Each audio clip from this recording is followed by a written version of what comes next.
Assim fica bom, né? Boa noite a todos. Estamos falando da BRAP Mato Grosso do Sul.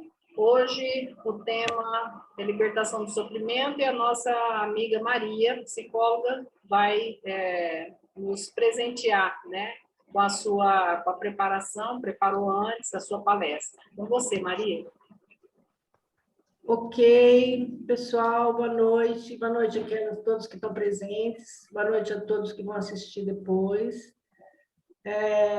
Dando continuidade ao estudo do livro Plenitude. Aliás, esse é o último capítulo, né, do livro Plenitude, que nós vamos falar hoje. Eu dei uma passada nos itens, né, nos capítulos do livro todo, e observei o seguinte, que nós temos as várias semanas bastante com esse tema de sofrimento, né? Nós estamos falando de sofrimento há várias semanas, né?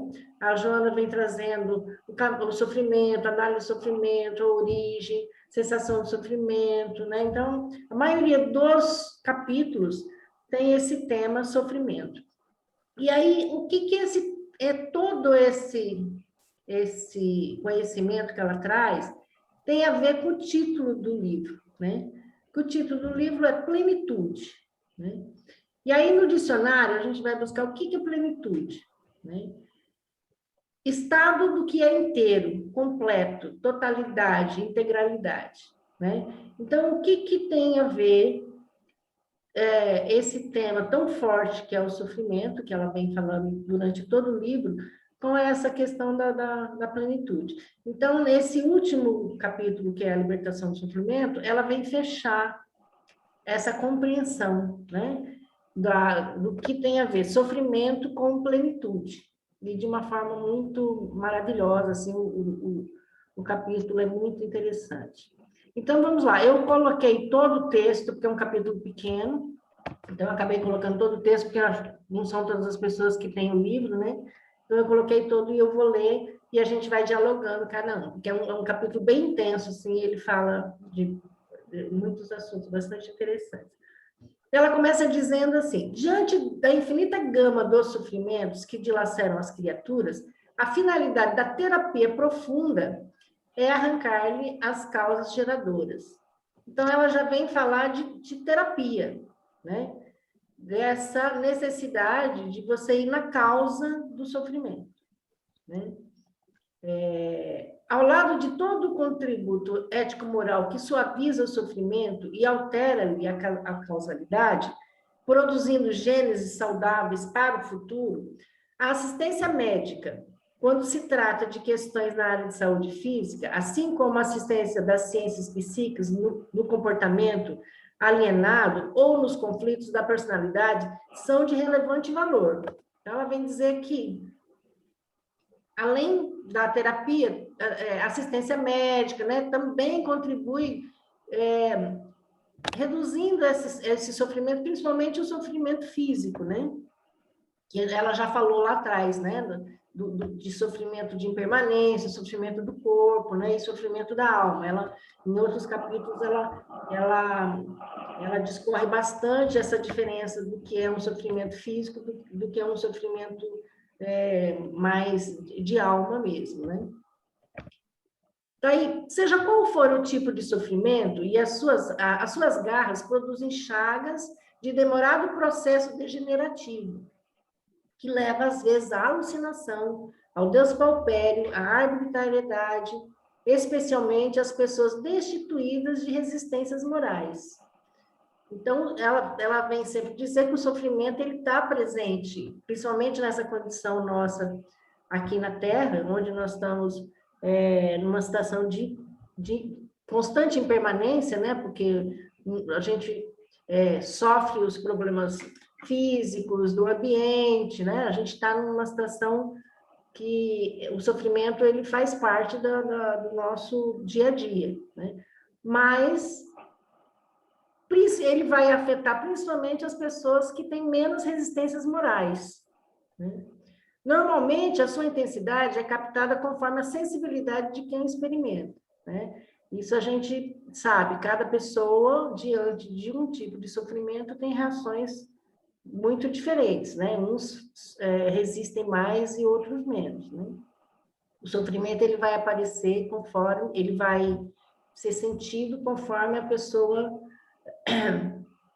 consegue experimentá-lo. Sofredores há na esfera física, portadores de alta capacidade de suportar-lhes a injunção, que, no entanto, tombam desalentados quando o sofrimento se apresenta no campo moral. Acho que é bem clara a frase do que ela diz aqui, né? A recíproca verdadeira, consagrando os heróis da resistência, quase inacreditáveis, sob o jugo dos terríveis acúlios gravados nos tecidos da alma. O sofrimento está relacionado com o processo espiritual. Então, ela reforça sempre com esse processo espiritual. A ampla sensibilidade faculta-lhe maior profundidade emocional, que responde pelas angústias e desagregações interiores, aqui é sem queixumes, tá? Falta um M, nem acusações. O padecente silencia a dor e deixa-se estraçalhar interiormente, em especial quando tomba nas aflições morais, derivadas de traição, da injustiça, da crueldade, do abandono e do isolamento. Então, em muitos sofrimentos, a pessoa que está sofrendo se tranca nessa dor, né? E, às vezes, agrava muito mais a dor porque faz esse fechamento, né? Em si desse sofrimento. E como é um sofrimento moral, é algo que não está sendo percebido pelo meio externo. É diferente de um sofrimento físico que a pessoa está vendo a doença e tal. Agora, quando o sofrimento é moral, as outras pessoas não conseguem compreender essa dor, né, que a pessoa tá sentindo. E quando ela se fecha, aí aquilo toma uma proporção muito maior dentro do ser. Maria? Oi. Oi. Então, quando você falou isso, eu me lembrei que na nossa atualidade não de hoje, mas a atualidade de tempos, né, mais próximos desses que a gente vive hoje, o que aumentou, né, de sofrimento moral mesmo, que são as doenças mentais, né, de todos os níveis, né, todos os níveis. Então, assim, e aí é uma coisa que não dá para dá para a pessoa sentir, se ela está com muita depressão, né? A família sabe que ela está diferente, né?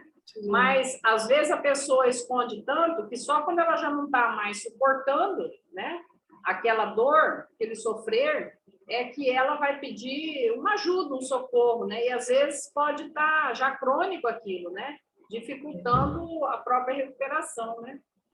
Já tomou uma proporção que não, né, assim, inimaginável para quem está de fora do sofrimento. E, né, a gente tem visto assim, muito esses processos de mutilação, né, de suicídio, né, que realmente a pessoa está num processo tão dolorido e o meio não percebe que aquela pessoa está naquele processo, né? Nossa, mas ele era tão legal, tão bonzinho, tão tranquilo. É comum a gente ver isso, né? Porque é um sofrimento que tem a ver com a moralidade, com o espírito que está sofrendo, né? E que não é físico. E isso cada vez mais hoje é extremamente presente. Aí ela vem dizer, se possui fé religiosa, aí ela vem tocar nos assuntos muito interessantes aqui nesse final. Se possui fé religiosa e transfere o testemunho para o futuro espiritual, suportam melhor as lâminas cortantes com equilíbrio, logrando vencer a conjuntura, superando-se e saindo da crise com amadurecimento e paz. As enfermidades de larga duração aformoseiam-se o caráter e dão-lhe maior cota de amor aos sentimentos que transbordam ternura. Então, ela toca nesse assunto de que a fé ajuda o ser a ter essa força para aguentar aquele sofrimento que ela está passando, mesmo quando é uma enfermidade de longa duração. Que essa enfermidade pode também contribuir com o crescimento dessa pessoa, né? Se ela tem uma visão mais de longo prazo, né? Quando atinge aqueles que estão... Transcende, né? A pessoa tem uma visão mais transcendente, né? Transcendente. Se eu tiver um sofrimento que eu posso lidar com ele e ele passar imediatamente, né? Eu vou lá e resolvo aquilo. Mas existem alguns problemas que eu não vou dar conta de resolver, né? Então, mas eu posso transcender, né? E transformar aquilo em algo que vem ser positivo e não negativo.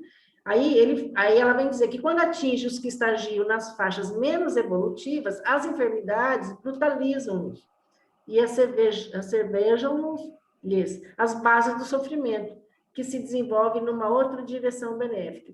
Então, se é uma pessoa que está numa faixa menos evolutiva, aquele sofrimento vai gerar outro sofrimento, que é isso que a gente já falou também em outros capítulos, né? O sofrimento do sofrimento, e a pessoa fica naquele círculo que, às vezes, até o próprio sofrimento gera um sofrimento na frente.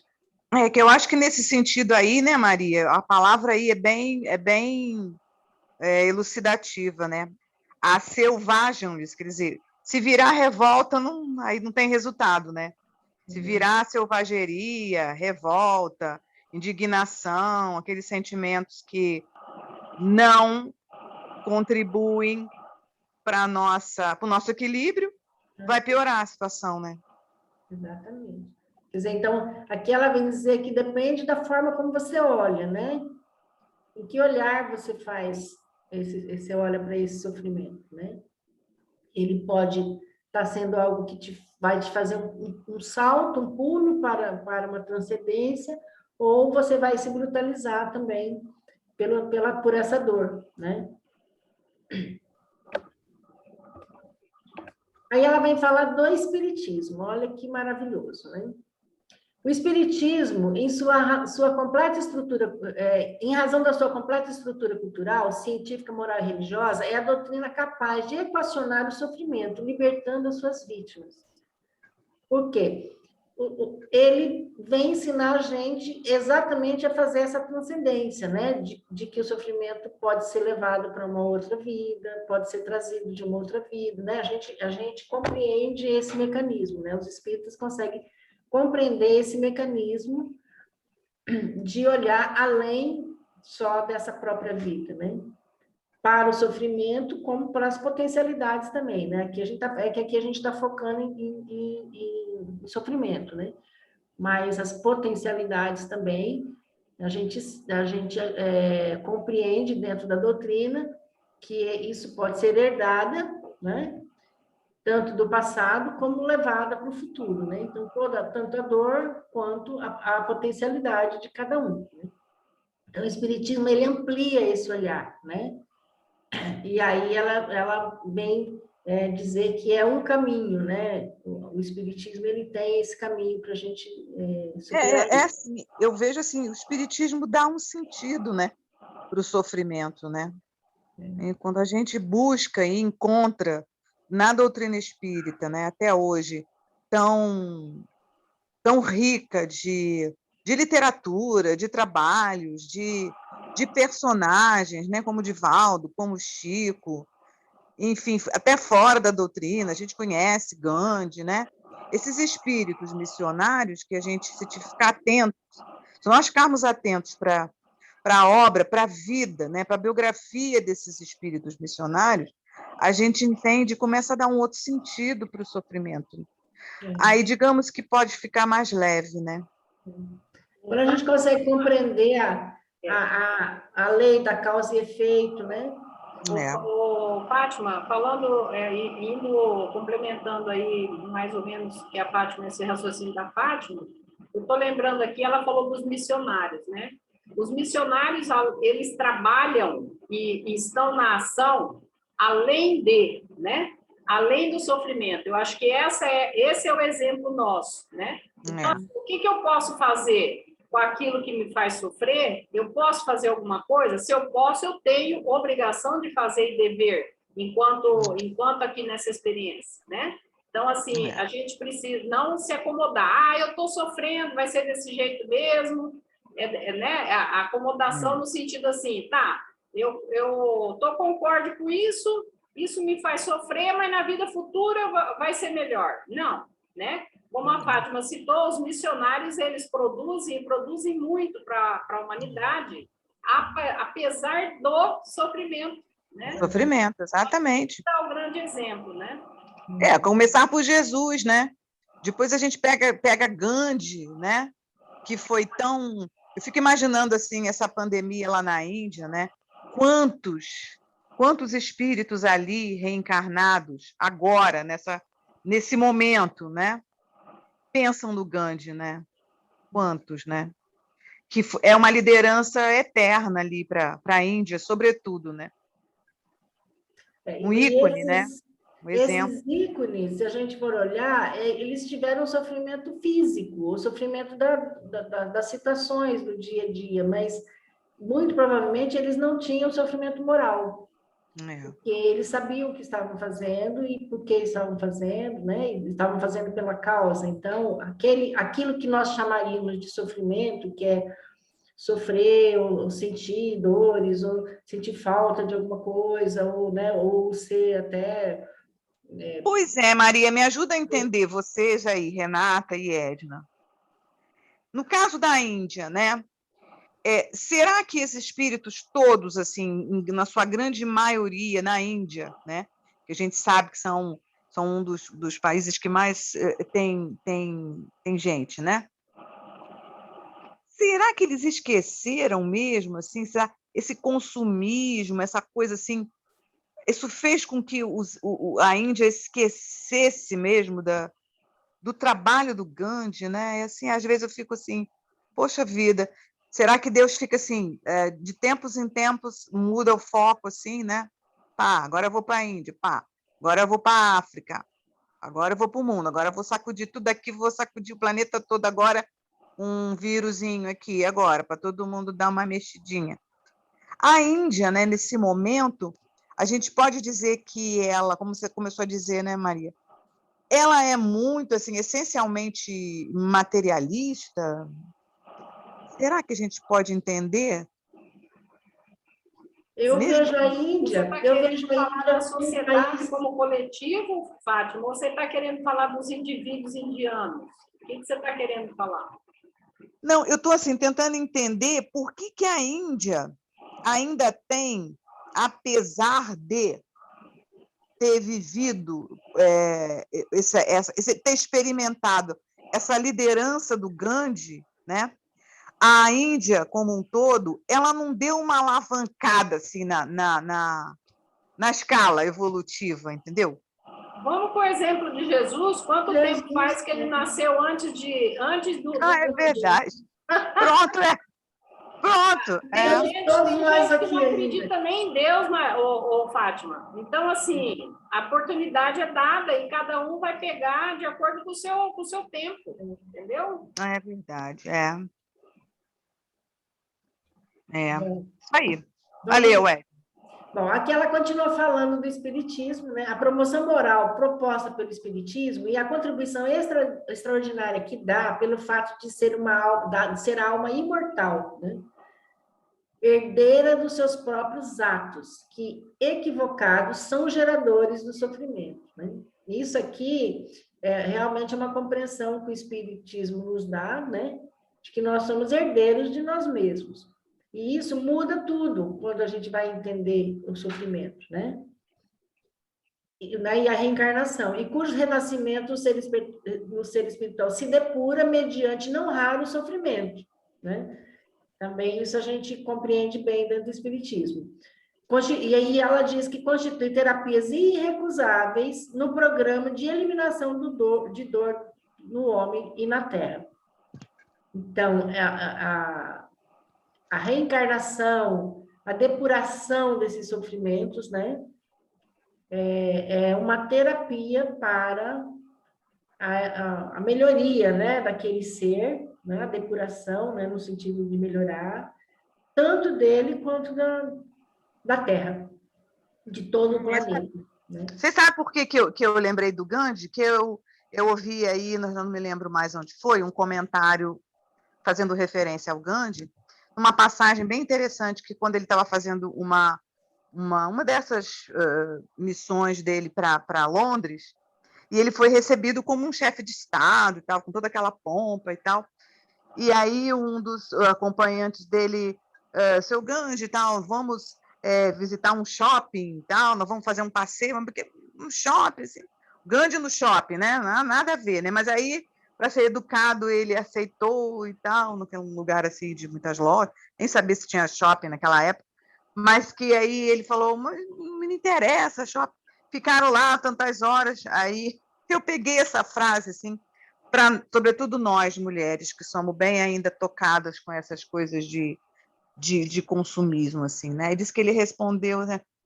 Mas eu fiquei esse tempo todo aqui no shopping, aprendendo, mas você não vai comprar nada, tantas roupas bonitas, você só pode comprar que a rainha vai pagar, que o senhor quiser aqui, só pode comprar, entra numa joalheria dessa aí, escolhe aí uma joia. Aí, não, eu vim aqui, nesse shopping aqui, ver essas lojas, e aí eu aprendi o seguinte, eu estou vendo tudo que eu não preciso para viver. E é tão boa essa sensação, né? Eu e confesso que eu já tenho bastante essa sensação de olhar para as coisas e falar assim, não preciso disso, daquilo. Né? É muito bom, né? A grande A sacada, sensação né? de estar pleno de coisas materiais, né? Você não tem necessidade. É como se você fosse rico, né? Porque você não tem necessidade daquilo. Então, está pleno, não está faltando, né? É muito bom. Isso é um bom exercício para a gente fazer agora nessa temporada de pandemia, né? Bom, então, acho que a maioria de nós aqui são espíritas, né? Então, a gente compreende bem claramente. Alguém que está no grupo não é espírita? Acho que a maioria, né? Compreende bem esse conceito que ela traz aqui, né? De nós sermos herdeiros dos nossos próprios atos, né? E sermos responsáveis por tudo aquilo que nos acontece, né? Não é o outro que está me provocando a dor, não é o contexto, não é o ambiente, pode até ter também, mas eu sou responsável por aquilo que está acontecendo comigo. Lembrando sempre as coisas de sofrimento, mas também as coisas maravilhosas que nos acontecem, porque a gente não vive só no sofrimento, nós temos coisas muito maravilhosas, que também é resultado da nossa herança, né? Se a gente for olhar toda essa nossa herança positiva, a gente vai ter muito mais uma herança positiva do que de dor e sofrimento, né? Se a gente for olhar a nossa vida. Né? É que às vezes a gente foca muito mais só na questão de quanto eu sofro, né? Aí ela vem falar do lindo, maravilhoso Gustav Jung, né? Que também é um privilégio a gente ver essas duas coisas juntas, assim, no último capítulo de Joana, né? Falar de espiritismo, que ela toca no espiritismo, e vem falar do Jung, né? E ela vem dizer que o Jung possivelmente foi quem melhor penetrou a realidade do sofrimento, propondo a sua elucidação e cura. Enquanto a preocupação geral se baseava nos resultados físicos, no bem-estar emocional, sobre a angulação médica, ele recorreu a 2 métodos para encontrar-lhe a gênese e a solução: os sonhos e a imaginação. Maravilhoso, né? Eu vou falar um pouquinho depois de sonho, vou dar uma piteladinha em relação ao sonho. Mas aí ela põe uma observação, né, que embora reconhecesse que toda generalidade peca por insuficiência de recursos para o atendimento, desde que cada caso é específico e exige uma linguagem terapêutica especial, ele adotava esses 2 comportamentos como um método eficaz para resultados saudáveis. Então, ela está dizendo que, embora né? Você não pode adotar essa técnica e a interpretação para todo mundo igual, mas essas 2 técnicas que ele usava, ela vem dizer como, ela elege como muito eficaz. E nós que trabalhamos com esses métodos, a gente vê o tanto que isso realmente é muito maravilhosa, essa técnica, e ela vem citar essa técnica, né? Aí, eu coloquei aqui um pouquinho, isso que está em amarelo, é um piteco do Jung. Eu quero até que Edna, Renata, me ajudem aí. um pitecozinho para a gente falar, a gente até tem um tempinho, da questão do sonho, por exemplo, que é uma das técnicas que a gente utiliza na nossa terapia. O Jung, ele vem dizer, o sonho é, conforme sabe, um fenômeno natural, não é fruto de uma intenção. Nós não podemos explicá-lo a partir de uma psicologia que provém da consciência. Trata-se de um modo específico de funcionamento que não depende da vontade e do desejo, da intenção ou do objeto do eu humano. É um acontecimento não intencional, assim como todos os acontecimentos da natureza. Ele vem dizer que a gente não escolhe sonhar. Eu vou deitar e falar, olha, hoje eu vou deitar, vou sonhar com aquilo que eu quero sonhar. O sonho, ele vem do inconsciente para o consciente. E ele é uma ferramenta extremamente terapêutica, porque é algo produzido por mim mesmo. Eu costumo dizer, Maria, que ele é, assim, o paciente, às vezes, ele tem dificuldade de se encontrar, de repente ele está tão perdido, ou ele tem mecanismo de defesa, né? De não dar conta mesmo de falar de si, sabe? Às vezes ele não fala de si nem para ele mesmo, né? Então, o sonho revela completamente, porque é aquela ponte, né?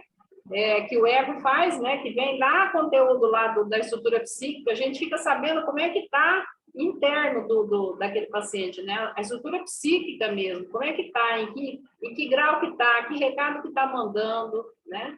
Então, assim, o sonho é maravilhoso mesmo, sabe?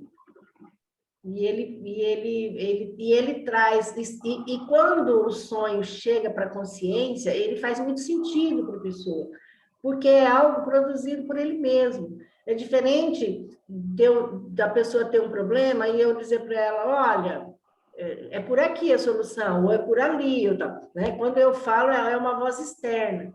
Quando é o sonho que diz para a pessoa, qual é o caminho? Qual é a luta dele? Qual é o problema? Aonde que tá as questões dele? Isso sempre faz muito sentido para a pessoa. Então, é uma ferramenta que funciona de uma forma muito maravilhosa. Às vezes, um sonho que a pessoa tem, ela revela para ela e faz com que ela faça toda a compreensão do que está acontecendo com ela, e ela elabora de uma forma muito rápida. Muito então, Maria, a gente só não pode esquecer de reforçar aqui, já que a gente está falando de sonho, de que a interpretação ela é bem simbólica, né? Todo sonho interpretado literalmente, o risco é grande de interpretação errônea, né? Ela é na interpretação simbólica, né? Porque é uma linguagem do inconsciente. Então, conforme o estado que a pessoa tem, né? Vem vários símbolos até de situações, pessoas conhecidas, que às vezes não tem nada a ver, e geralmente não tem nada a ver com os próprios personagens conhecidos. Não tem nada a ver com a realidade, né? Objetiva, né? consciente. Edna e Maria e Renata, essa coisa dos sonhos, quando o Jung começou a desenvolver outras teorias, né, a respeito dos sonhos, mas o primeiro que se ocupou disso foi o Freud, né? Que tem um livro dele que fala só sobre sonhos, né? Sim. Foi, mas a interpretação é bem diferente. Ele usa outros mecanismos de interpretação, mas também são bem interessantes. Ele não chegou nem perto do Jung em termos de aproximar, talvez, o que vocês viram na faculdade. A interpretação de Freud com relação aos sonhos é mais em relação ao inconsciente reprimido. Inconsciente pessoal também, porque ele não chega no coletivo, né? E muito menos nos arquétipos, né? Entendi. Essa é a diferença. Então, assim, pro Freud, o inconsciente são só os conteúdos reprimidos. E para o Jung, não. No inconsciente tem os conteúdos reprimidos, os arquétipos, né? Ou seja, toda a história dessa pessoa, né? Entendi. Bem mais abrangente, né? Se a gente for juntar com o que o Espiritismo traz, seria a história da sua vida passada, de todas as suas vidas passadas, podem estar nesse inconsciente. E o sonho pode trazer isso para você. Entendi. O Freud limitou, ficou muito limitado, né? Jung já abriu para, né? Mas de qualquer forma a gente abençoa o Freud, porque ele que começou mesmo. Que ele que começou. Sim. Ele que é o pai. teve a ousadia de na academia, dizer, olha, existe um tal do inconsciente aí, um negócio reprimido. Ele começou com isso, né? Aí depois... ele vai continuar sendo o pai, né? É um pai meio loucão, mas é o pai, né? Não era loucão, não. Ele era até bem inteligente. Ele foi muito inteligente. Ele tinha o ego inflado, só isso. Ele não vai além, né? Ele não transcende, né? Não, calma. Eu não estou condenando o Freud, não, galera. Calma. Ele continua sendo o pai, não perdeu a paternidade, não. Calma aí. Estou brincando com você. Bom, aí tem algumas autoras, a Matum, a Nilce da Silveira, a Von Franz, que são junguianos, que estudaram bastante o sonho, baseado nesses conceitos do Jung. Aí ela tem algumas frases dela aqui que eu trouxe também, que é bem interessante. Então, a Matum, ela fala, a compreensão dos sonhos pode ajudar uma pessoa a compreender o comportamento humano, inclusive o seu próprio, e a viver produtivamente, possibilita que a pessoa enriqueça a mente consciente, melhore o autoconhecimento e produza maior estabilidade mental. Isso a gente experimenta bastante no consultório, essa situação com os pacientes. Os sonhos situam-se como expressões importantes da dialética entre o consciente e o inconsciente, que caracteriza a dinâmica psíquica, segundo a concepção de Jung. Porque para Jung, na nossa estrutura psíquica, que vem através dos sonhos, a gente tem os personagens principais representados pelo ânimos, que vem em forma de homem, a ânima, que vem normalmente como uma personagem mulher, né? A sombra é a personagem igual a da pessoa que sonha. Então, por exemplo, se eu sonho com uma mulher, eu sou uma mulher, sonho com uma mulher, é a minha sombra, né? E essa sombra, ela pode ser uma sombra que seja uma coisa difícil, tal, que eu não quero olhar, mas pode ser também algo que eu não quero olhar e que seja uma coisa boa, uma potência. É isso que o Jung vem dizer. Na sombra, não está só os conteúdos que a gente rejeita porque é ruim. Dentro dessa sombra também tem conteúdos que às vezes nós rejeitamos, mas que são conteúdos, digamos, de criatividade, por exemplo, né? Então, ele vem dizer que o ideal seria essa integração da gente com essas questões que estão sombrias, que a gente não olha, não quer olhar, né? Então, voltando. Aqui a Matum vai falar, os sonhos de uma pessoa fornecem informações sobre o autoconceito do sonhador. O que eu penso de mim mesmo? Né? Ele vai falar dele mesmo, né? Informações que frequentemente não estão disponíveis a partir de outras fontes, porque o ego, ele não traz esses conteúdos da forma que vem no sonho. O ego, ele vai elaborar, na maioria das vezes, de forma racional, ou dentro da cultura, ou dentro de aspectos culturais, que não vem com essa clareza que vem da partir do inconsciente, que vem pelo sonho, né? Aí a Von Franz fala que existe um instinto profundo e salutar que se exprime no sonho, e que é por isso que empregamos na terapia. Porque se alguém segue os seus sonhos, está seguindo o seu instinto. Está lá no instinto, está lá naquele inconsciente mais primitivo, não? Talvez até anterior, né? Ao passo que uma pessoa que se recusa a ver os seus sonhos vai contra si mesmo, contra seu instinto mais profundo. Né? Olha só, Maria, eu não sei se você já está de frente para esse tipo de declaração que eu vou fazer agora com seus pacientes, assim, de um modo geral. Mas eu, desde que começou esse isolamento social, esse distanciamento, essa coisa toda, eu venho sonhando muito mais e venho sonhando com as pessoas que eu não posso ver. A começar pelos netos, filhos, primos, cunhados, sogros. Eu estou sonhando com a família toda, de vez em quando. É legal isso, né? É um sonho compensador, é um sonho compensatório. Entendi. Né? Você compensa no sonho faltas afetivas. Entendi. Antes eu não sonhava, antes da pandemia eu não sonhava, não. Estava vivendo na real mesmo. que segundo a Von Franz, tem vários tipos de sonhos, né? Então, assim, a Renata citou o seu, por exemplo, eu também acho que é um sonho compensatório. Tem outros tipos de sonho, tem os premonitórios também, tem vários. Igual o Allan Kardec também, acho que é na Gênese, eu não lembro agora trecho, nada, mas ele cita também, ele não cita que tudo é encontro espiritual, não. O Kardec, ele faz uma diferenciação mesmo, também. Tipo de sonho, sim. Não é tão detalhada como a teoria do Jung, mas ele também faz, tá? Então, assim, não tem só um tipo de sonho. Tá. Deixa eu ver aqui. Bom, aí a autora... Alguém quer falar mais sobre sonho? Porque esse aqui é um assunto bem... Tem bastante conteúdo aqui. Renata, alguém quer falar mais? Alguma coisa de sonho? Quer completar?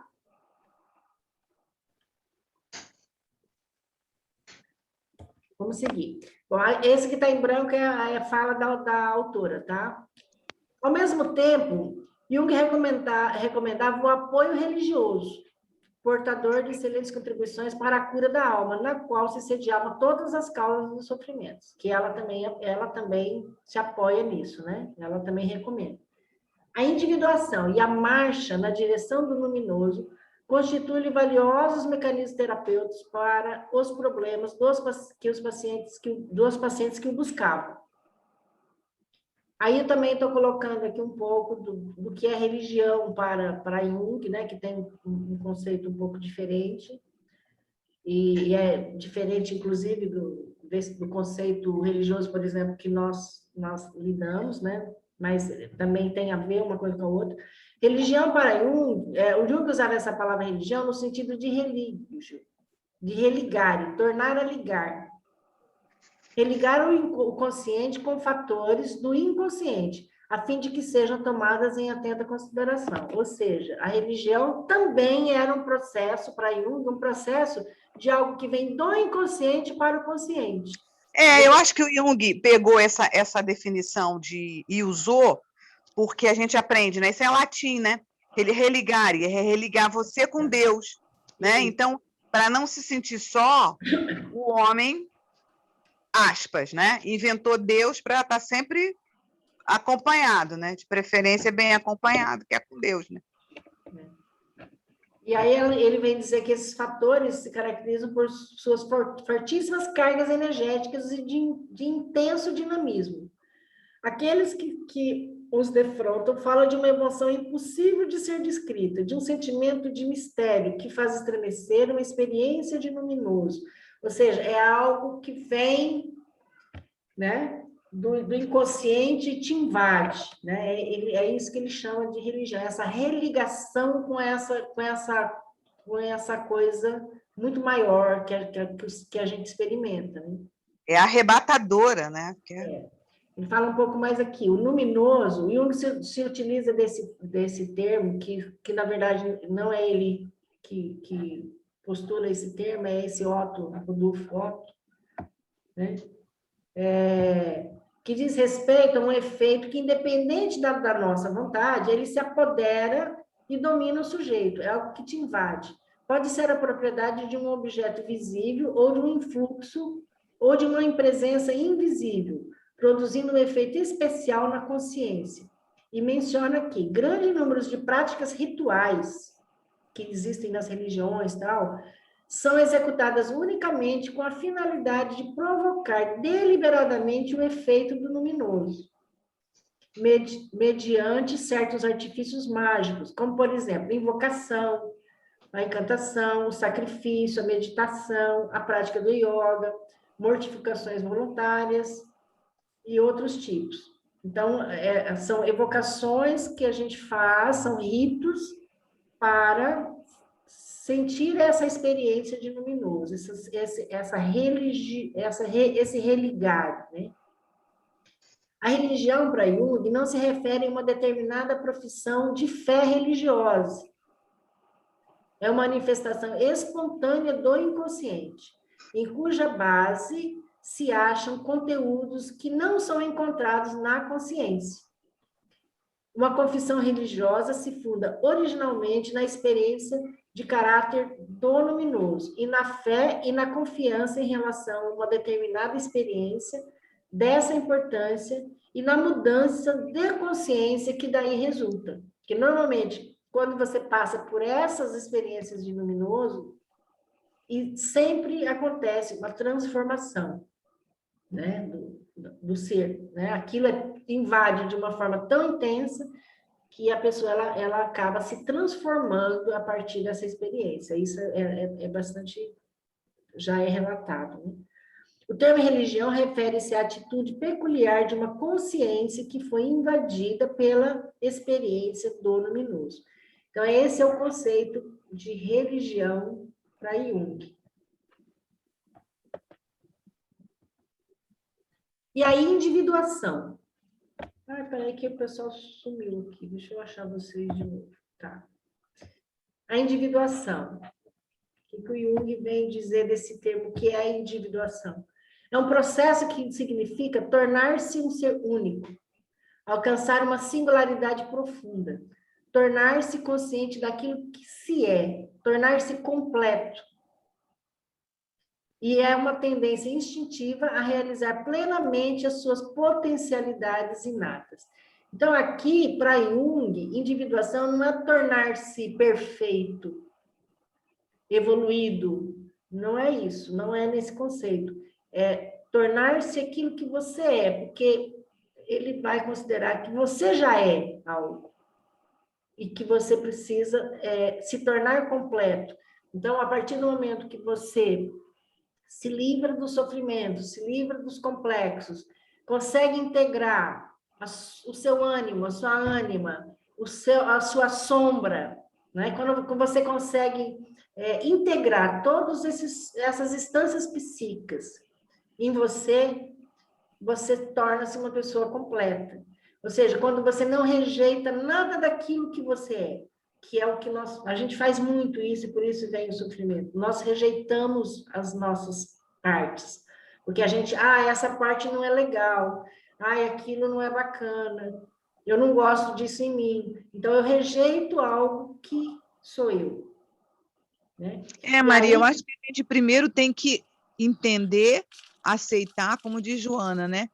O autoconhecimento, entender como é que você é, aceitar, mas se modificar, né? O que acha que não está bom, né?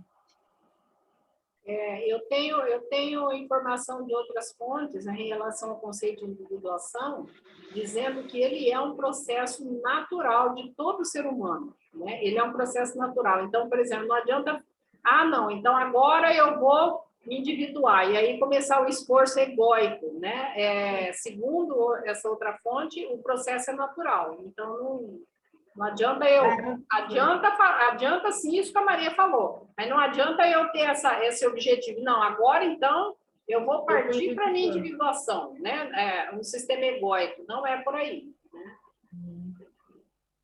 Entendi. Mas há esse risco, né? Tem esse risco, né? Vamos dizer assim. Aqui fala, é uma tendência instintiva, né? É uma tendência instintiva, tá em você, de realizar plenamente. E essa potencialidade que você tem. Lembra do espiritismo? Então, assim, como ela falou, só um minutinho, eu preciso desenvolver para me melhorar. A potencialidade, ela é inata. Se você chega nela, você vai trabalhar a potencialidade. É natural, é instintivo isso. Se você entra em contato com essa potencialidade e consegue reconhecê-la, automaticamente você vai nessa direção de se melhorar. Não tem como não ser assim. A partir do momento que você é consciente, que você tem esse potencial e que é possível, assim, totalmente consciente, você vai no caminho do crescimento e do desenvolvimento. Mas acho que eu não entendi o que a Edna estava querendo dizer. Eu acho que é meio assim. Eu acho que a individuação está dentro da lei do progresso, né? Então, a evolução, ela é constante, né? Pode paralisar, pode ir mais devagar, mas ela é constante. Então, a individuação é nessa ótica também, tá? De ser natural no sentido da lei da evolução, entendeu? Isso. Acho que eu entendi, assim, entendi as duas, o que as duas disse. E o que a Edna entendeu, falou, eu acho que eu entendi assim. Tudo bem, você não pode radicalizar, né? Esse processo de individuação, ele não pode virar um processo egóico, né? Eu vou, agora só eu, aí o bicho pega, né? Ou então ir para viver uma vida monástica, achando que vivendo a vida monástica eu vou conseguir me individuar, entendeu? Não é um esforço egóico, na verdade, né? É um processo natural. Mas ele vai acontecer a partir da elaboração e da aceitação dessas instâncias psíquicas, né? E senão a gente não dá um salto, né? Senão você fica no desequilíbrio, né, psíquico e não vai para essa completude, né? Renata, quer acrescentar alguma coisa? Não. Na individuação? Olha, a grosso modo, eu entendo muito assim quando tem exemplos. Quando vocês dão exemplos, então entra na minha cabeça rapidão. Mas eu me coloquei no lugar assim, na ativa, quando a gente é professor, e aí eu vivo isso, né? Toda a vida, 40 anos de docência, assim. Quando a gente cala a boca, fica quieto, para o aluno falar, e aí a gente descobre que um aluno sabe mais do que a gente, né? E daí você deixa o aluno brilhar. Assim, um processo, talvez eu esteja sendo assim, dando um exemplo bem grosseiro, assim, mas me veio na cabeça exatamente esse momento, assim, um momento em que você se cala, né, para o aluno se colocar, e aí você percebe que você pode estar trabalhando esse seu momento de individuação sem risco de aumentar o seu egocentrismo, né? Entenderam o que eu falei? Eu enrolei, não? Então, Fátima, eu estou entendendo pelo seu exemplo que parece que você está no seu exemplo colocando a situação da individuação, que é individual, no outro, né? Deixar o aluno brilhar. Eu acho que esse exemplo é para outra situação, né? Eu penso que a individuação ele é um processo muito único, né? Muito interno, sabe? Sim. Tá? Bom, vamos continuar aqui, então. Bom, aí eu coloquei de volta aqui o plenitude e o significado plenitude que a gente tinha falado lá no começo, né? Que é o estado de que é inteiro, completo, totalidade, integralidade. Então, tanto a Joana, tanto é que ela cita Jung, né? Quanto Jung, ela vai trazer esse tornar-se completo, né? Essa completude. Então, o plenitude tem a ver com esse estado de estar completo, né? E aí, ela reforça no final que o sofrimento tem vigência transitória, por ser efeito do desequilíbrio da energia, que direcionada para o bem e para o amor, deixa de desarticular-se, facultando aos seres a iluminação, a plenitude e, portanto, a saúde integral, que a todos no mundo está reservada pelo Pai Criador. Então, ela fecha, né, aquela pergunta no começo da aula. O que tanto sofrimento tem a ver com plenitude, né? Enquanto eu me demoro no sofrimento, na dor, né? Mas eu me atraso nessa completude, né? Então, eu adianto, né? Então, assim, aí ela dá os caminhos de como se sair desse sofrimento, né? Os caminhos, como sair desse sofrimento, como trabalhar, como elaborar, né? E ao longo de todo o livro ela fala sobre isso, né? Como elaborar isso? Por que existe o sofrimento? Compreender o sofrimento, né? Que é outra é uma coisa bastante interessante. Compreender o sofrimento. O que é o sofrimento, né? Por que ele está ali? Como que ele se apresenta, né? Como que eu posso pegar ele no colo e falar quem é você? Né? O que eu vou fazer com você? E olhar para essa dor, né?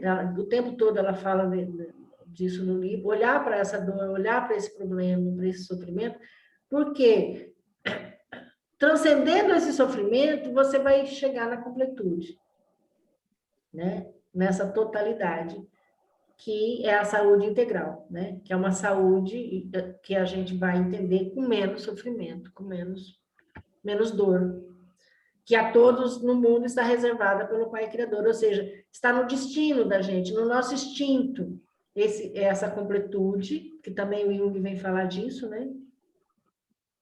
É que a gente pode ressignificar sofrimento, né? Se a gente ressignificar o sofrimento, trocar por sinônimo, oportunidade, né?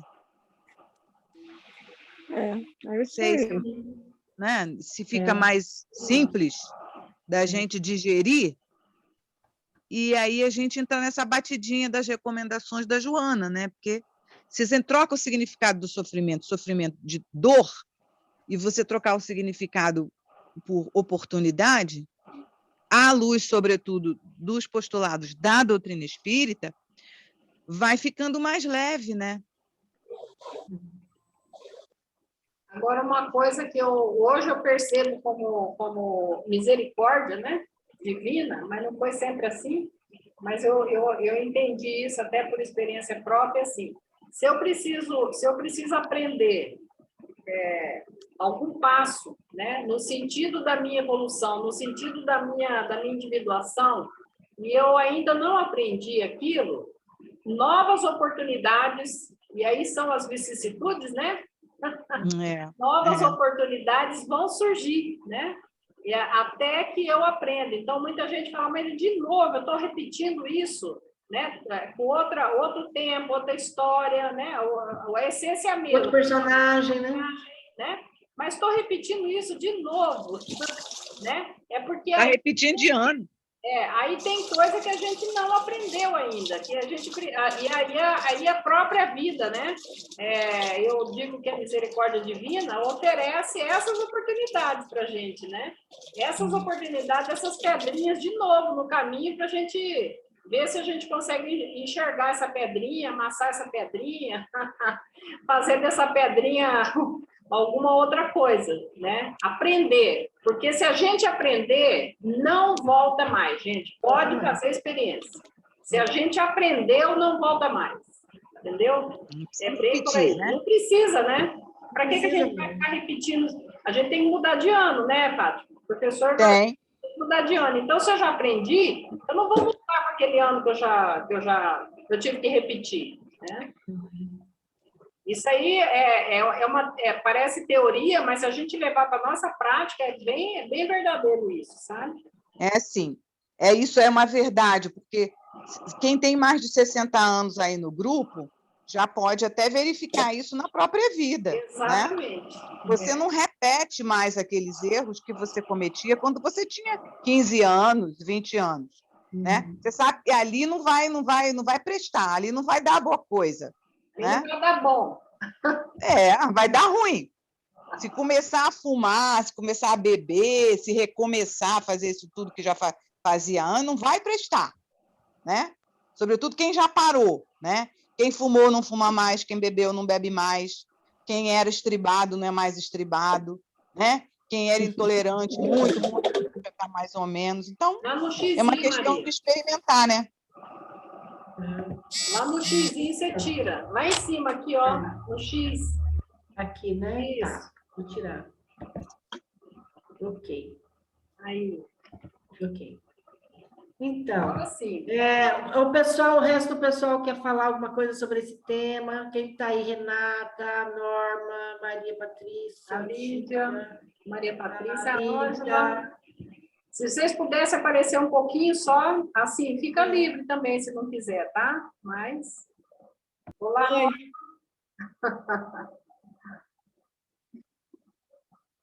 gente, eu estou ouvindo tudo aqui, mas tem hora que eu não consigo ouvir muito bem. Eu estou mexendo com lavagem de roupa, que eu vou viajar amanhã. Ah, tá. Mas, gente, eu amei a aula, vou ter que ouvir tudo de novo, porque eu acho que tem tantas coisas, principalmente a questão dos sonhos, né? Que falam sobre o que a gente tem e que a gente não conhece, fala de nós, né? Que importante isso, né? Saber que nós temos o recurso internamente e, à medida que nós vamos nos conhecendo, temos possibilidade de estar melhorando, né? Nos tratando. Isso ficou forte para mim, mas teve algum momento que eu não escutava, que eu até estava com fone de ouvido, tive que tirar, porque eu trocar negócio de máquina, vocês me desculpam, tá? Mas eu vou ouvir novamente, e eu já, de fato, já agradeço, porque eu achei muito importante essa aula de hoje. A gente que agradece, Norma, a participação. Tudo... Tem um recado da Ângela. Maria Ângela está dizendo que ela está amando a palestra, ela está aproveitando e fazendo a caminhada, né? Então, ela... Lídia. Cadê Lídia? Estou aqui quietinha, só escutando. Tá certo, aí a Lídia. Olá, Lídia, tudo bem? Tudo bom. Não, eu acho tudo isso muito, muito interessante, muito rico, né? Eu acho que essa questão do sofrimento, ela vai da interpretação de cada pessoa, né? De acordo com como você vivencia a situação.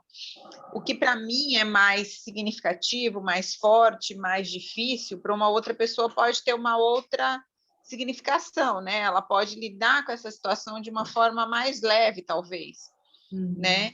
Então, eu acho que essa questão do sofrimento é muito isso, né? Essa de você dar para ele um valor, não sei se é isso, né? Um significado, né? E o sonho, eu acho que eu sonho muito que estou trabalhando, né? Então, não sei se estou trabalhando demais, preciso trabalhar de menos, né? É todo um contexto, né, Lídia? Tem que saber qual é a cena, o que está rolando nesse estou trabalhando, tudo isso. Mas eu acho que às vezes a gente, assim, você acorda, pelo menos assim, minha mãe, minha irmã, eu vejo muito isso, né? Até minha filha. Sonhei com não sei o quê, corre lá e vai buscar o significado, né? Então, muito aquela coisa do geralzão, daquela, né, da interpretação de todo mundo, do popular.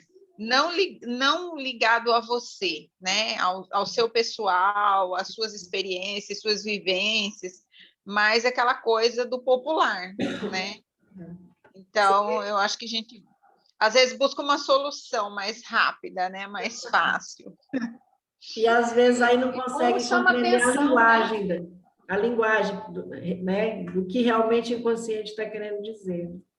E como chama atenção esse tema sonho, né? Para qualquer pessoa, né? Chama atenção. Não importa se ela é religiosa, se ela não é. O sonho é uma coisa que chama atenção, né? É um tema, assim, sim, que chama atenção. Verdade. Verdade. Norma quer falar. Cadê a Norma? Eu falo que corre para o pai Google, né? Norma, fala, Norma. Norma levantou a mão aí. Você quer falar, Norma? Não quero falar, não. Estou mexendo aqui. Porque você levantou a mão. Vou dar tchau para vocês, tá? Tá legal. Olha, muito obrigada. Depois eu vou ouvir com mais calma a gravação. Ok. Amanhã eu estou viajando, viu, Edna? Sábado eu não vou estar lá. Tá bom, boa viagem, Norma. Vai com Deus. Fiquem com Deus também. Muito obrigada, gente, pela partilha. Boa viagem. Renata, deixa eu te falar, ela fala também da imaginação ativa, né? Bastante.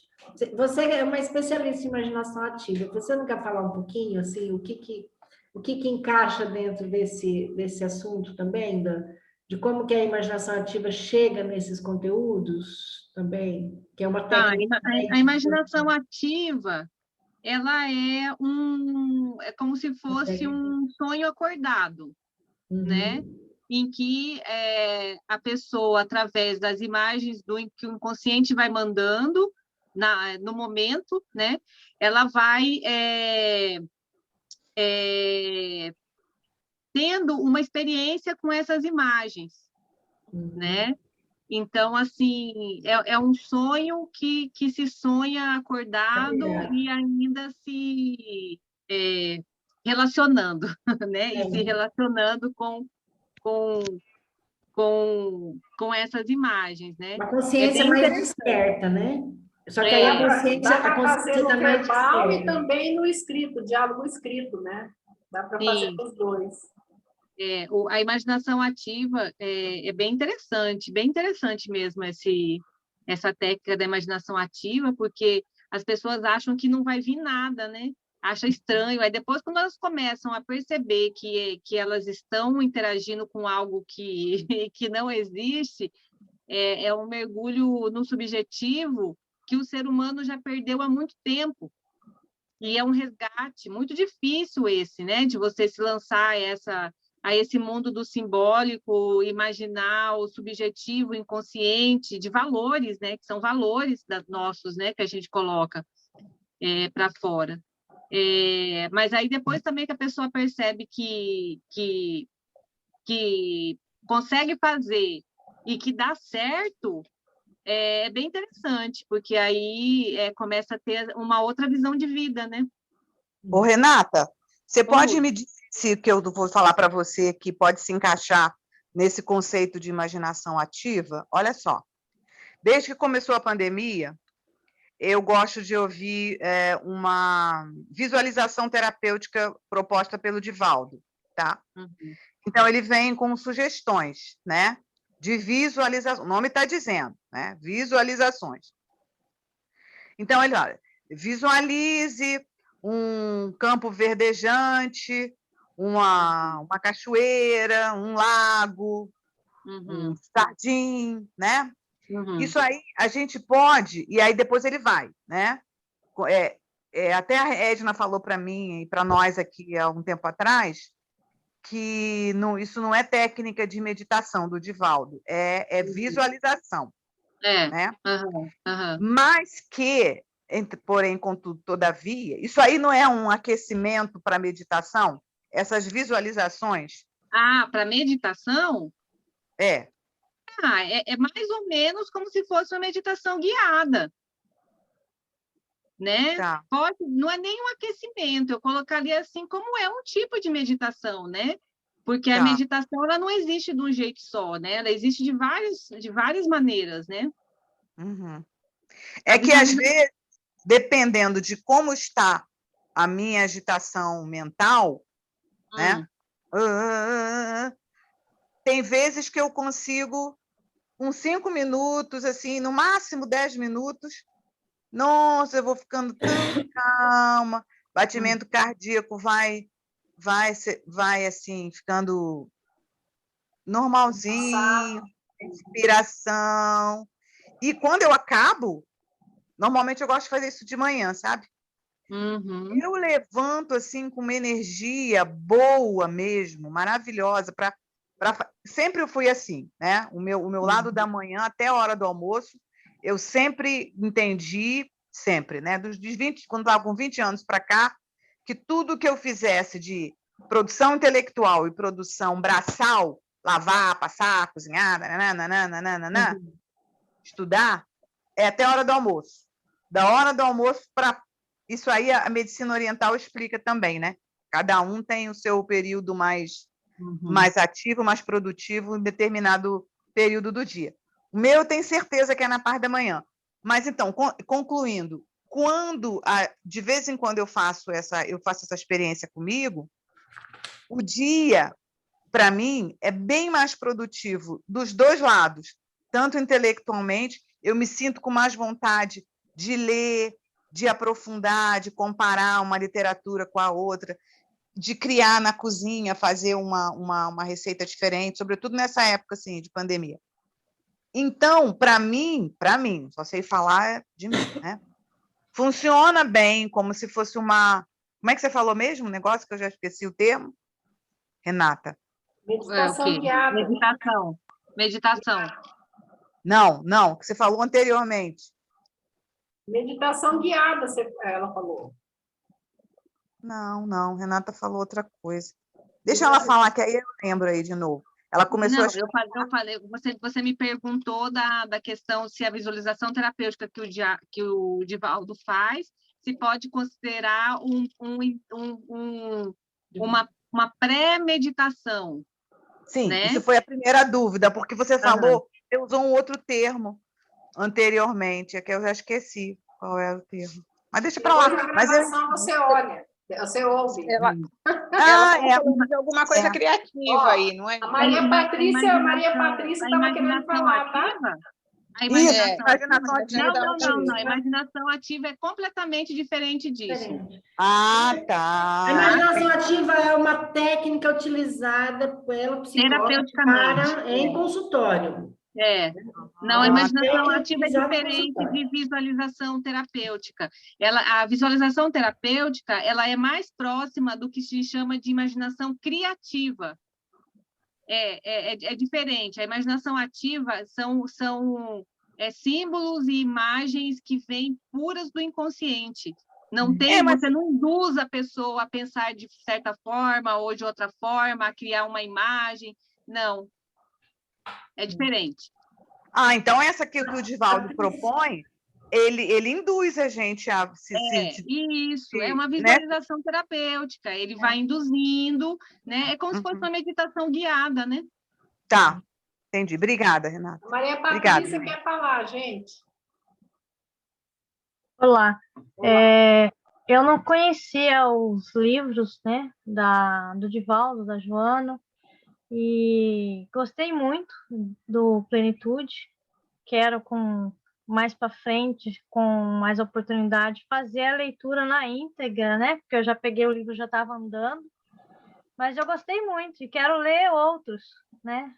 Ficar mais por dentro deles. Então, Maria Patrícia, a série psicológica são 18 livros, né? A gente terminou o 3º, né? Vamos para o 4º semana que vem. Tem uma sequência essa série? Tem uma sequência, tem. É a série psicológica Joana de Ângeles. Jesus e Autoridade, o Homem Integral, Plenitude. Agora o 4º é Momentos de Saúde e Consciência. Esse aqui, ó, que a gente vai ver agora, que é o 4º, tá? Eu vou procurar eles. Mas gostei muito da explanação da nossa irmã aí. E o sofrimento é de cada um, né? A todo instante, as pessoas hoje sofrem mais. E às vezes é por falta de conhecimento de si próprio, né? Do seu próprio corpo, do seu próprio sentimento. E tem que começar a se conhecer, eu acho, que para sofrer menos, e aceitar também, né? E ser humilde nessas aceitações. Mas eu fiquei bastante feliz com o tema. Maravilha. Edna, eu queria que você mostrasse o livro novamente para eu comprar. Momentos de Saúde e de Consciência. Tá. Tá? Obrigada. Ok. Então é isso, né? E aí, é interessante que assim, nada é aleatório, né? Porque assim, depois de um livro que se fala tanto sobre sofrimento e tudo, vocês vão ver, esse outro ele já é mais ameno, então ele vem assim, parece que dá um refrigério, aquela coisa toda, né? Para ir o próximo cutucar de novo. Mas assim, tipo assim, alternando, um de cutucador e o relaxador. É terapêutico. Um bate, o outro sopra. Tá bom. Joana, né? Divaldo aguentou, como é que a gente não vai aguentar? Edna, tem uns 10 minutos? Tem. Sabe o que eu ia sugerir? O prefácio que ela faz do livro é lindo. Tem uma página, 2 páginas. Não, 1, 2, 3 páginas. Você fala desse aqui? Não, desse aqui, do Plenitude. Que a gente tá. Ela dá um apanhado do que ela vai falar no livro. Pode Então, ler para nós. para quem não pegou o livro desde o começo, eu acho que dá uma noção completa do que ela tem falar no livro. Tá? Legal. Acho que dá tempo da gente ler. E vou tentar. Vamos lá? Vamos lá. Filosofias pessimistas e doutrinas religiosas arbitrárias estabeleceram que a vida é sofrimento e que toda tentativa para a libertação dele resulta em malogro lamentável. Pensadores precipitados, de ontem como de hoje, fiéis ao diagnóstico ignóbil, propõem o suicídio como solução e a eutanásia e o aborto como mecanismos de fuga para superar as situações aflitivas e a pena de morte como recurso punitivo, em demonstração de conduta materialista, rebelde, ácida, na qual a crueldade resume papel preponderante. O utilitarismo, o hedonismo, sobre os quais constrói as suas aspirações, são os responsáveis pela ótica distorcida da realidade, de que desejam libertar-se. Certamente, o sofrimento faz parte da vida, por ser mecanismo da natureza, através da qual o progresso intelecto-moral se expressa e se consolida. O diamante bruto aguarda a lapidação para fulgir como estrela luminosa. Os metais necessitam de alta temperatura a fim de amoldar-se à beleza e à utilidade. A madeira experimenta os instrumentos cortantes para desempenhar os papéis relevantes a qual está destinada. O rio cava seu próprio leito por onde corre. Igualmente, o espírito necessita lapidar as arestas que lhe encobre a luminosidade, e para tal, o sofrimento se apresenta como ocorrência normal, que o conhecimento e a força de vontade conseguem conduzir com equilíbrio, alcançando a finalidade sublime a que se encontra destinado.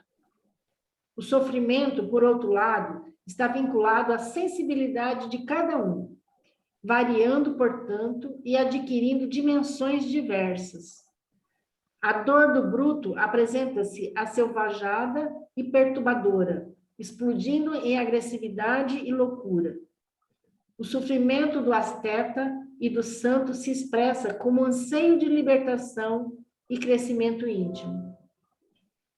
Atravessando as fases primárias da vida, no seu mecanismo automático de evolução, o psiquismo amplia as aptidões inatas e desenvolve os germes da perfeição nele jacentes, tornando-se herdeiro da etapa imediata das experiências anteriores. O sofrimento, em face das injunções de amargura e de dor de que se reveste, vem merecendo mais amplo investimento histórico de que se tem notícia, objetivando-lhe a libertação dele e a plenitude da criatura. De Krishna a Buda, a Jesus, a Allan Kardec, a visão religiosa e filosófica sobre o sofrimento recebeu valiosas contribuições que hoje, no esforço dos modernos cientistas da saúde holística, parecem alcançar um grau maior de entendimento do homem e do seu interrelacionamento com as forças vivas da natureza, refletidas na ecologia, ensejando uma compreensão maior da vida e da sua finalidade. Antecipando essa conduta edierna, o Espiritismo vem conclamando o homem para o respeito a Deus e a si mesmo, ao próximo e a todas as expressões vivas ou não que lhe constituem o ambiente em que está localizado para aprender e ser feliz, assim adquirindo a sua plenitude. Considerando a problemática humana existente no próprio como considerando a problemática humana existente no próprio indivíduo, o desconhecimento de si mesmo, e tendo em vista os urgentes fatores que desencadeiam o sofrimento, arrastando multidões à sandice, ao desalento, à alucinação, às fugas inglórias pelo suicídio e pelos vícios, resolvemos aprofundar estudos em torno dele, ora reunidos nesse presente livro, que trazemos ao conhecimento do prezado leitor, interessado na solução desse terrível flagelo, responsável por incontáveis males para uns e bênção para outros, possibilitando aos últimos a ascensão e a glória. Analisamos alguns dos seus aspectos conforme a visão budista e a cristã. Propomos a solução espírita, em razão da atualidade dos postulados que constituem a revelação do Consolador, que constitui a revelação do Consolador, convidando o homem ao autodescobrimento, à vivência evangélica, ao comportamento lúcido advindo do estudo e da ação iluminativa na trilha da caridade fraternal. Confiamos que nosso esforço... Me emocionei agora, espera um pouquinho aí.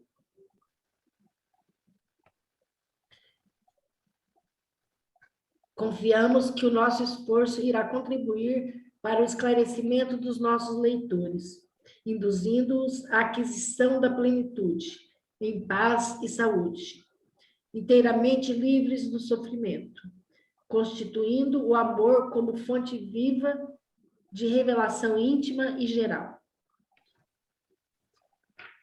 Esperamos haver alcançado o objetivo a que nos propusemos, rogando ao modelo e guia da humanidade que nos abençoe e nos conduza. Salvador, 17 de outubro de 1990. Que assim seja. Nós somos as Joanetes incansáveis. Lindo, né? Ela vem falar dessa questão do sofrimento, do suicídio, da depressão, em 1990, né? De uma forma bem antecipada ao que a gente está vivendo aí 20, 30 anos depois. Né? É isso aí. Muito bom. Eu achei um livro maravilhoso.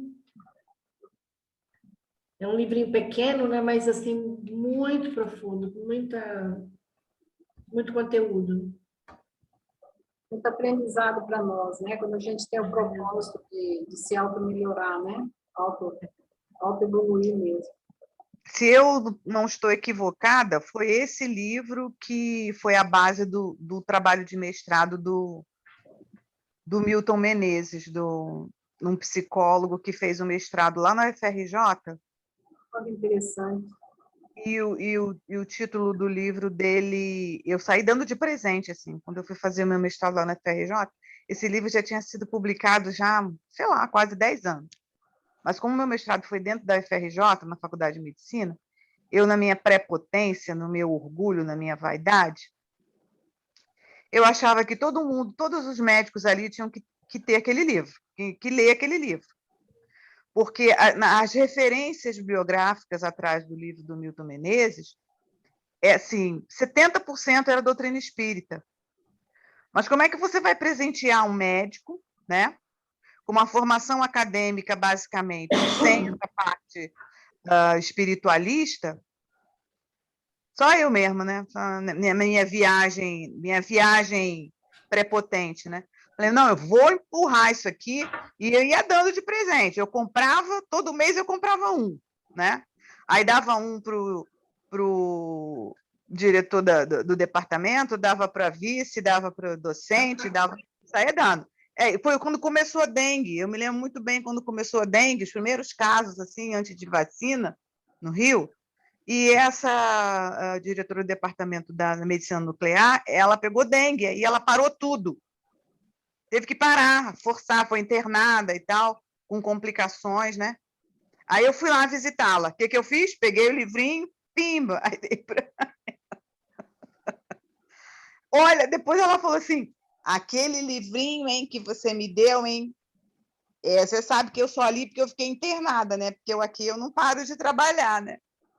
Aí eu fiquei assim, com aquela cara de paisagem, assim. A senhora gostou?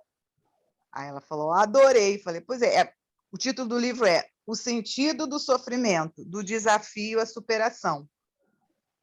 Qual é a base? Joana. Entendeu? Legal, olha só. Muito obrigada pela participação de todos. A gente está partindo para o encerramento. Eu vou parar a gravação, ok? Agora, tá? Um abraço a todos. Gratidão pela oportunidade. Gratidão a todas vocês.